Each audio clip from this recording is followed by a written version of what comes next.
ఉపాధ్యాయులు విద్యారంగ సమస్యల పరిష్కారంలో రాష్ట్ర ప్రభుత్వం, విద్యాశాఖ అధికారులు నిర్లక్ష్యంగా వ్యవహరిస్తున్నారని తెలంగాణ రాష్ట్ర ఐక్య ఉపాధ్యాయ ఫెడరేషన్ జిల్లా ప్రధాన కార్యదర్శి మెతుకు సైదులు విమర్శించారండి.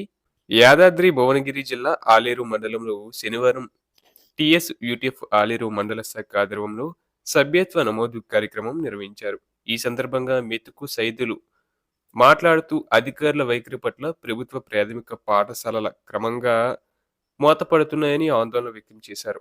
ప్రాథమిక విద్యకు నష్టదాయకంగా ఉన్న జీవో 25ను వెంటనే సవరించాలని, పీఓ 2018కు అనుగుణంగా సర్వీసు నిబంధనలు రూపొందించి పర్యవేక్షణ అధికారుల పోస్టులను భర్తీ చేయాలని డిమాండ్ చేశారు. టేట్లో సర్వీసు వెయిటేజ్ కల్పించి సబ్జెక్టుల వారీగా స్పెషల్ టేట్ నిర్వహించాలని కోరారు. బీసీ, గిరిజన గురుకులాల టైం టేబుల్ను సవరించాలని, మోడల్ స్కూళ్లను విద్యాశాఖలో విలీనం చేయాలని, కాంట్రాక్ట్ ఉద్యోగులను కనీస వేతనాలు అమలు చేయాలని కోరారు.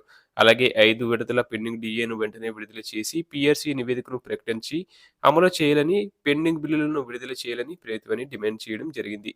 ఈ కార్యక్రమంలో టీఎస్‌యూటీఎఫ్ ఆలేరు మండల శాఖ అధ్యక్షుడు వెంకటేష్ యాదవ్, ప్రధాన కార్యదర్శి సయ్యద్, టెఫ్రా జిల్లా అధ్యక్షుడు బాలరాజు, కౌశాధికారి అంజయ్య, మండల బాధ్యులు సిద్ధేశ్వర్, శంకర్, సత్యం, భాస్కరాచారి, పరమేశ్, శ్రీనివాస్ తదితర ముఖ్య నేతలు పాల్గొన్నారు. అలాగే మరోవైపు రాష్ట్ర ప్రభుత్వం ఉపాధ్యాయుల ప్రమోషన్లు, బదిలీల ప్రక్రియను వెంటనే చేపట్టడంతో పాటు చాలా కాలంగా పెండింగ్లో ఉన్న పీఆర్సీ డీఏలను తక్షణమే విడుదల చేయాలని తపస్ ఉపాధ్యాయ సంఘం మండల అధ్యక్షుడు కె కృష్ణ డిమాండ్ చేశారు. శుక్రవారం నారాయణపేట జిల్లా ఉట్కూరు మండలంలోని నిడుగుర్తి, లక్ష్మీపల్లి, టీఆర్పీ తండా, తిప్రస్పల్లి, ఒబులాపూర్, అమీన్పూర్, పగిడిమర్రి గ్రామాల పాఠశాలలో తపస్ ఉపాధ్యాయ సంఘం సభ్యత్వ నమోదు కార్యక్రమాన్ని కూడా నిర్వహించారు. ఈ సందర్భంగా కృష్ణ మాట్లాడుతూ ఉపాధ్యాయుల న్యాయమైన డిమాండ్లను ప్రభుత్వం వెంటనే పరిష్కరించాలని కోరారు.